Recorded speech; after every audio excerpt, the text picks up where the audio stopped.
Les mythes et les contes de ce monde sont des déformations de récits tirés de la Bible. Et pourtant ce monde continue à s'opposer à la Bible. Ils sont rebelles. Ils ne veulent pas se soumettre à la parole de Dieu.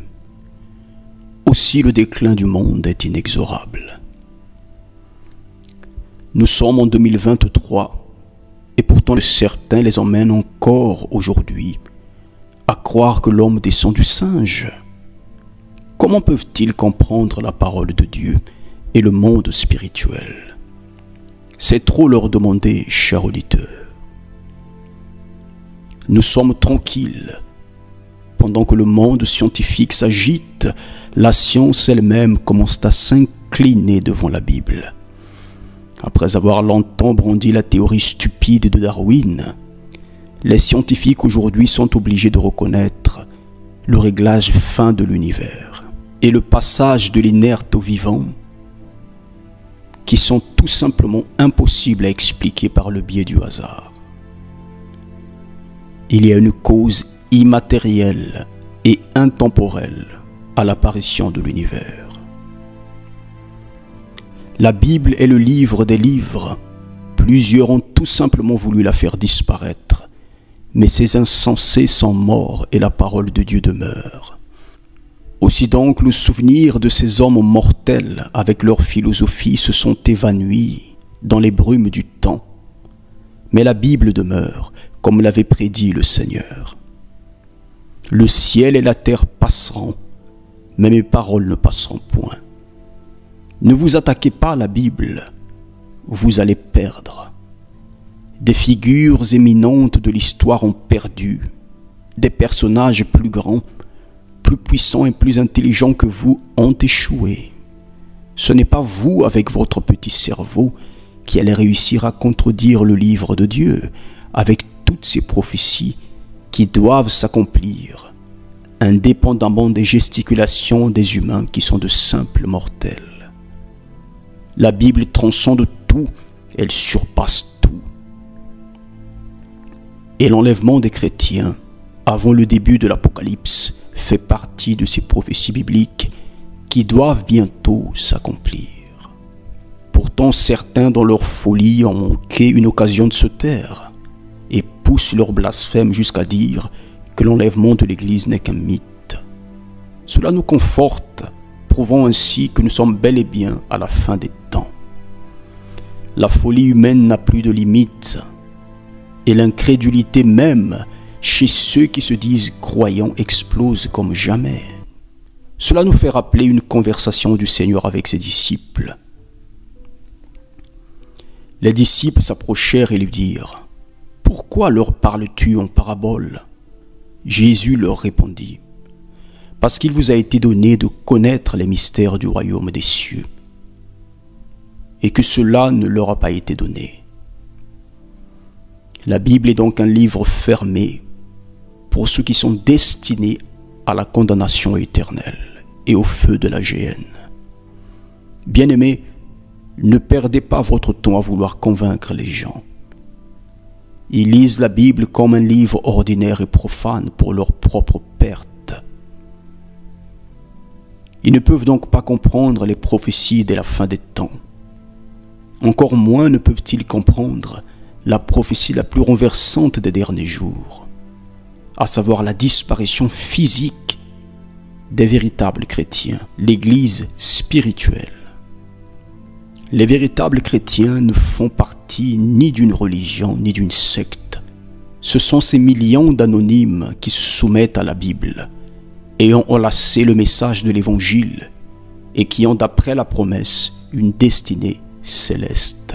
Comment donc la logique humaine, comment un esprit cartésien peut-il concevoir que des millions de personnes puissent tout simplement disparaître au même moment dans le monde entier? L'homme naturel ne peut concevoir une telle chose. Mais l'homme animal, c'est-à-dire naturel, ne reçoit pas les choses de l'Esprit de Dieu, car elles sont une folie pour lui. Et il ne peut les connaître parce que c'est spirituellement qu'on en juge. Alors, chers auditeurs, ne perdez pas un temps précieux à vouloir convaincre qui que ce soit. Il y a plusieurs demeures dans la maison de mon Père. Si cela n'était pas, je vous l'aurais dit. Je vais vous préparer une place, et lorsque je m'en serai allé, et que je vous aurai préparé une place, je reviendrai, et je vous prendrai avec moi, afin que là où je suis, vous y soyez aussi. Et le mystère de cette promesse faite aux premiers disciples est dévoilé quelques décennies plus tard par l'apôtre Paul dans ses épîtres. Voici, je vous dis un mystère, nous ne mourrons pas tous, mais tous nous serons changés en un instant, en un clin d'œil, à la dernière trompette. La trompette sonnera, et les morts ressusciteront incorruptibles, et nous serons changés. Ensuite, l'apôtre Paul explique le déroulement de la prophétie de Jean 14 de manière plus détaillée. Car le Seigneur lui-même a un signal donné, à la voix d'un archange et au son de la trompette de Dieu, descendra du ciel, et les morts en Christ ressusciteront premièrement. Ensuite, nous les vivants qui serons restés, nous serons tous ensemble enlevés avec eux sur des nuées, à la rencontre du Seigneur dans les airs. Et ainsi, nous serons toujours avec le Seigneur. Extraordinaire, cette prophétie défie toute logique humaine. Aussi ne peuvent-ils pas la saisir, ni la comprendre, car comme l'a dit le Seigneur, c'est spirituellement qu'on en juge. L'homme naturel ne peut comprendre ces choses, chers auditeurs. Aussi le Seigneur dit à Nicodème, « Si vous ne croyez pas quand je vous ai parlé des choses terrestres, comment croirez-vous quand je vous parlerai des choses célestes ?» Nicodème était un grand rabbin, un maître des Juifs. Pourtant, il ne comprenait pas un mot du langage simple du Christ. L'enlèvement de l'Église fait partie de ces prophéties bibliques parmi les plus déroutantes pour le raisonnement humain. Cette prophétie s'inscrit dans la lignée des mystères de l'enlèvement d'Enoch et du départ du prophète Élie sur un char de feu. Pourquoi certains croyants même sont-ils jaloux du sort réservé à l'Église alors qu'ils se disent eux-mêmes des chrétiens? Pourquoi s'opposent-ils avec autant d'acharnement au privilège des saints jusqu'à vouloir combattre la promesse du Seigneur? Ces impies persistent dans leur folie, disant ici et là que l'enlèvement de l'Église n'est qu'un mythe. Malheur à eux. C'est écrit sur les lignes, mais ils ne peuvent le voir. Ils ne peuvent le voir parce qu'ils ne sont pas élus, quoiqu'ayant été appelés. L'appel et l'élection sont deux choses totalement différentes. Le croyant et le disciple sont deux personnes totalement opposées, même si apparemment ils se ressemblent, comme livrés à l'apparence du blé. Ainsi comme il existe des irréductibles incrédules, nous aussi croyons de manière absolue à la Bible. Nous croyons à toutes les prophéties de la Bible. Nous croyons à l'enlèvement de l'Église. Absolument rien au monde ne peut renverser notre foi. Nous attendons depuis des années, mais nous pouvons attendre jusqu'à l'éternité s'il le faut. Car l'amour de Jésus embrase nos cœurs d'un feu éternel et immortel. Soyez tranquilles, chers auditeurs, à vous qui êtes intelligents et qui avez choisi d'aimer Dieu et d'attendre sa promesse. Lorsque l'enlèvement de l'Église va se produire, ces rebelles n'auront plus que leurs yeux pour pleurer. À bientôt pour notre prochaine vidéo. Maranatha.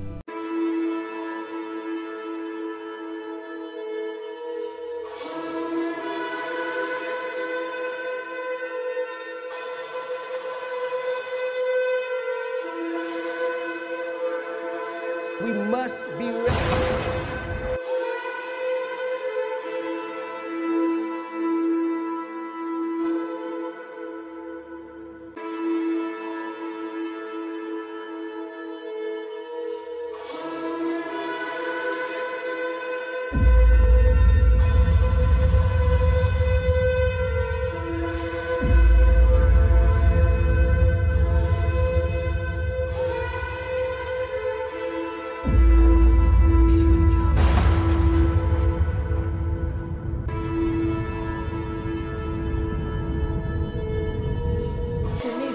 installé.